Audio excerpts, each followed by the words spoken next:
राधे राधे दोस्तों, आज के वीडियो में आप सबके साथ शेयर करूंगी योगिनी एकादशी व्रत की कथा।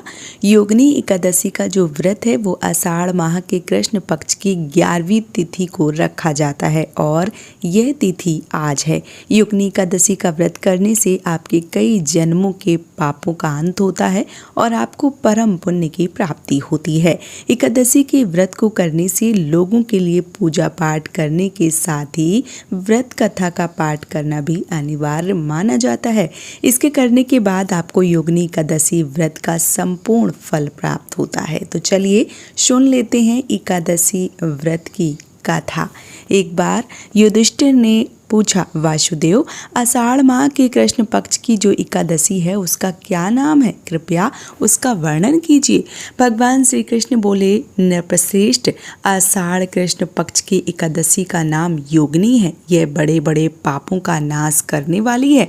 संसार में डूबे हुए प्राणियों के लिए यह सनातन नौका के समान है। तीनों लोकों में यह सारसूत व्रत है। अलकापुरी में राजाधिराज कुबेर रहते हैं। वे सदा भगवान शिव की भक्ति में तत्पर रहने वाले हैं। उनके हेममाली नाम वाला एक यक्ष सेवक भी है जो पूजा के लिए फूल लाया करता था। हेममाली की पत्नी बड़ी सुंदरी थी, उसका नाम था विशालाक्षी। यह यक्ष काम पास में अवरुद्ध होकर सदा अपनी पत्नी के आसक्त रहता था। एक दिन की बात है, हेममाली मानसरोवर से फूल लाकर अपने घर में ही ठहर गया और पत्नी के प्रेम में रस स्वादन करने लगा, अतः कुबेर के भवन में ना जा सका। इधर कुबेर मंदिर में बैठकर भगवान शिव का पूजन कर रहे थे। उन्होंने दोपहर तक फूल आने की प्रतीक्षा की। जब पूजा का समय व्यतीत हो गया तो यक्षराज ने कुपित होकर सेवकों से पूछा, यक्षो, दुरात्मा हेममाली क्यों नहीं आ रहा है? इस बात का पता तो लगाओ। यक्ष ने कहा, राजन, वह तो पत्नी की कामना से आसक्त हो अपनी इच्छा के अनुसार घर में ही रमण कर रहा है। कुबेर ने तुरंत ही अपने सेवकों को भेजकर उस हेममाली को अपने समक्ष बुलवाया। हेममाली भय से आकुल होकर तुरंत ही कुबेर महाराज के सामने उपस्थित हो गया। उसे देखकर कुबेर की आंखें क्रोध से लाल हो गईं। वे बोली, ओ पापी, ओ दुष्ट, ओ दुराचारी, तूने भगवान की अवहेलना की है, अतः कोढ़ से युक्त अपनी इस प्रियतमा से विक्त होकर इस स्थान से भ्रष्ट होकर अत्यंत चला जा। कुबेर के ऐसा कहने से वह उस स्थान से नीचे गिर गया। उस समय उसके हृदय में महान दुख हो रहा था। कोढ़ों से सारा शरीर पीड़ित था, परंतु शिव पूजा के प्रभाव से उसकी स्मरण शक्ति लुप्त नहीं होती थी। पातक से दवा होने पर वह भी अपने पूर्व कर्म को याद रखता था। तदंत इधर उधर घूमता हुआ वह पर्वतों में श्रेष्ठ मेरुगिरी के शिखर पर पहुंचा। वहां उसे तपस्या में पुंज मुनिवर मार्कंडे जी का दर्शन हुआ। पाप कर्मा यक्ष से दूर से ही मुनि के चरणों को प्रणाम किया। मुनिवर मार्कंडे ने उसे भय से कांपते हुए देखा।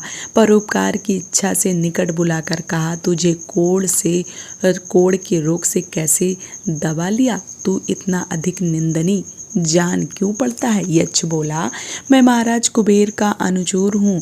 प्रतिदिन भगवान शिव की पूजा के लिए मानसरोवर से कमल पुष्प लाकर कुबेर के भवन में पहुँचाना मेरा कर्म था, लेकिन एक दिन पत्नी के साथ रमण करते हुए मुझे समय का ज्ञान ही नहीं रहा और पुष्प ले जाने में विलंब हो गया। इससे कुबेर महाराज ने क्रोधित होकर श्राप दे दिया और मैं कोढ़ से पीड़ित पत्नी के वियोग से दुखी होकर दर दर भटक रहा हूँ।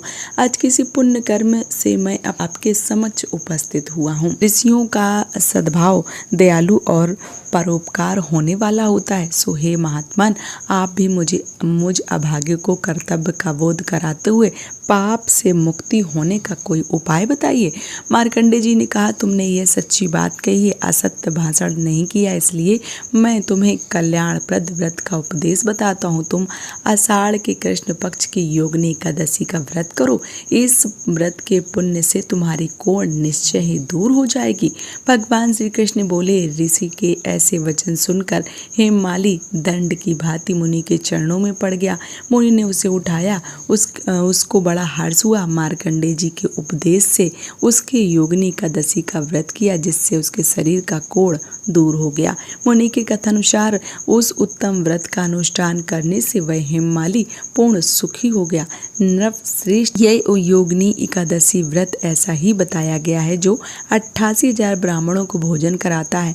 उसके समान ही फल उस मनुष्य को भी मिलता है जो योगिनी एकादशी का व्रत करता है। योगिनी महान पापों को शांत करने वाली और महान पुण्य फल देने वाली होती है।